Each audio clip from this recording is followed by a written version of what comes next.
దేశ ప్రధాని నరేంద్ర మోడీ నిన్న తెలంగాణకు వచ్చి పరేడ్ గ్రౌండ్లో భారీ సభ పెట్టారు. అది విజయవంతం కూడా అయింది.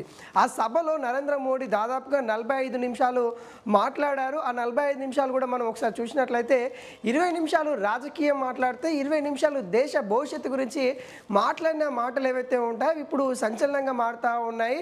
ఒకేసారి ప్రజల్ని సంక్షోభానికి గురి చేసిన నేపథ్యం కనబడతా ఉంది. ఎందుకంటే నరేంద్ర మోడీ కొన్ని వ్యాఖ్యలు చేయడం జరిగింది. కీలకంగా పెట్రోల్ లాంటి కావచ్చు, బంగారం కావచ్చు, ఏదైతే రైతులు వాడుతున్న ఫర్టిలైజర్ కావచ్చు, నిత్యావసరాలు కావచ్చు, వృధా ఖర్చులు కావచ్చు, విదేశీ ప్రయాణాలు కావచ్చు, వీటన్నిటిని తగ్గించుకోవాలి అని కూడా తాను దేశానికి మొత్తం సూచించిన విధానాన్ని కూడా ఒకేసారి యావత్ భారతదేశం కూడా కొంత ఆలోచనలో పడ్డ పరిస్థితి కనబడతా ఉంది. కరోనా టైంలో ఎటువంటి మనము నియమాలు పాటించామో, కరోనా టైంలో ఎంత నియంత్రణగా ఉన్నామో అంతే నియంత్రణగా ఇప్పుడు కూడా ఉండాల్సిన పరిమితి ఉంది అంటూ నరేంద్ర మోడీ చేసిన వ్యాఖ్యలు ఇప్పుడు హాట్ టాపిక్గా మారుతూ ఉన్నాయి. ముఖ్యంగా ఎవరు కూడా ఒక సంవత్సరం వరకు బంగారం కొనవద్దు, బంగారం అసలు తీసుకోవద్దు, ఏ కార్యమైనా శుభకార్యమైనా ఏదైనా కానీ బంగారం కొనవద్దు.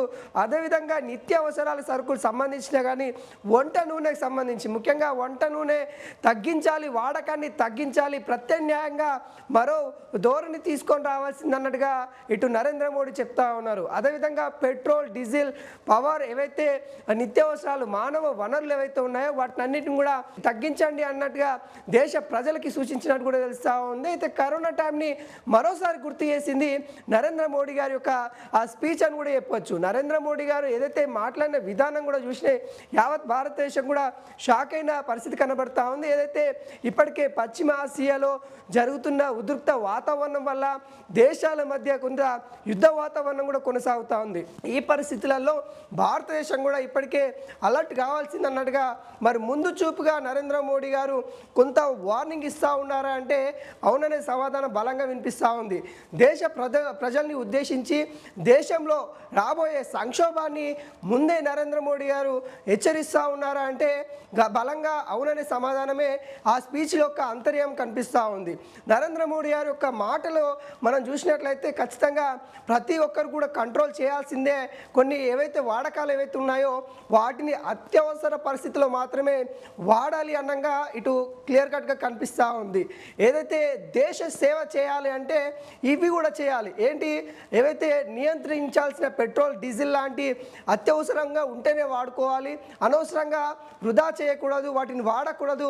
అదేవిధంగా విదేశీ ప్రయాణాలు ఏవైతే ఉంటాయో విదేశీ ప్రయాణాలు కూడా మరి అత్యవసరం ఉంటేనే చేయాలి. అంతేగాని జలసాల కోసమని వేరే వేరే దేశాలకు వెళ్ళి మీ దగ్గర ఉన్న ధనం మొత్తం కూడా వెచ్చించి వృధా ఖర్చులు చేసుకోకండి, ముందు చాలా పెద్ద ప్రమాదం పొంచుందనే విధంగా ఇటు నరేంద్ర మోడీ గారి యొక్క వ్యాఖ్యలు కనిపిస్తూ ఉన్నాయి. అదేవిధంగా రైతులకు సంబంధించి కూడా కీలకంగా ఫర్టిలైజర్ ఏవైతే ఉంటాయో వాటిని కూడా కొంత తక్కువ వాడాలి. ఏవైతే భూసారం తగ్గిపోతూ ఉంది, ఇటు ఒకవైపు ఆ ఫర్టిలైజర్ సంబంధించిన ముడి పదార్థాలు కూడా విదేశీయాల నుండి తెచ్చుకోవాలి. అయితే విదేశీయాల నుండి తెచ్చుకోవాలి కాబట్టి ఖచ్చితంగా మరి అక్కడ కూడా మరి విదేశీ పైన ఆధారితమైన పరిస్థితి కనబడతా ఉంది. వాటిని కూడా తగ్గించాలి అంటూ అన్నదాతలకి సూచించిన పరిస్థితి కనబడతా ఉంది. అయితే రాబోయే రోజులలో సంక్షోభం ఏర్పడే అవకాశాలు భారీ స్థాయిగా ఉన్నాయన్నట్టుగా రాజకీయ విశ్లేషకులు చెప్తా ఉన్నారు. నరేంద్ర మోడీ స్పీచ్ తర్వాత మళ్ళీ కొన్ని పరిణామాలు అయితే ఇవి అంశాలన్నీ కూడా తెరపైకి అయితే వస్తూ ఉన్నాయి. భారతదేశంలో మరొకసారి కరోనా లాంటి రోజులు రాబోతూ ఉన్నాయంటే, కరోనా లాంటి రోజులు వస్తాయంటే అవుననే సమాధానం బలంగా వినిపిస్తూ ఉంది. మరి ఆ రోజులలో కూడా ప్రజలు త్యాగం చేయాల్సిందే అన్నట్టుగా నరేంద్ర మోడీ మాట్లాడుతూ ఉన్నారు. అదేవిధంగా గతంలో ఏవైతే యుద్ధాలు జరిగినాయో ఆ యుద్ధాలు చేసే సమయంలో ప్రజలు వారి దగ్గర ఉన్న ధనాన్ని మరి వారి దగ్గర ఉన్న బంగారాన్ని కూడా ప్రభుత్వం కోసం ఖర్చు చేశారు అన్నట్టు కూడా వ్యాఖ్యలు చేశారు. అంటే రాబోయే రోజుల్లో పెను ప్రమాదం ఉంది, ప్రజలు కూడా ఏ త్యాగానికైనా ముందుండాల్సిందే అన్నట్టుగా కొంత సూచించినట్టే కనిపిస్తూ ఉంది. మరి గతాన్ని పోలిస్తూ అంటే పాకిస్తాన్ ఇండియా విడిపోయేటప్పుడు కావచ్చు, అటు బంగ్లాదేశ్ ఇండియా విడిపోయేటప్పుడు కావచ్చు కొంత ఉద్రిక్త వాతావరణం నెలకొన్నాయి. అలాంటి పరిస్థితులు ఏమన్నా ఉన్నాయా? మరి మరి ఈ మాటలు వేటికి దారితీస్తూ ఉన్నాయి అన్నట్టుగా కొంత ఉద్రిక్త నెలకొన్న నేపథ్యం కనబడతా ఉంది. ఒకేసారి నరేంద్ర మోడీ గారి యొక్క మాటలు విని యావత్ భారతదేశం కూడా కొంత ఆలోచిస్తూ ఉంది, ఆలోచనలో పడిన పరిస్థితి కనబడతా ఉంది. ప్రజలారా మీ యొక్క ఏవైతే నిత్యావసరాలకు సంబంధించిన అంశాలు కావచ్చు, బంగారం కావచ్చు, పెట్రోల్ కావచ్చు, డీజిల్ కావచ్చు, ఏవైతే వాడుతూ ఉన్నారో వాటిని అదుపు చేసుకోండి అన్నట్టుగా ఇటు నరేంద్ర మోడీ అయితే చెప్తా ఉన్నారు.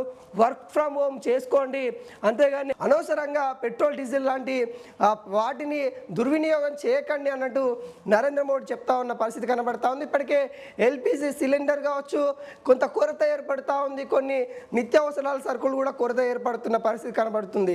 ఈ నేపథ్యంలో నరేంద్ర మోడీ గారి యొక్క వ్యాఖ్యలు ఇప్పుడు మొత్తం కూడా సంచలనంగా మారిన పరిస్థితి కనబడతా ఉంది. కొంత అలర్ట్ కావాల్సిన నేపథ్యం అయితే భారతదేశంలో ఉందనే సంకేతాలు వినిపిస్తూ ఉన్నాయి.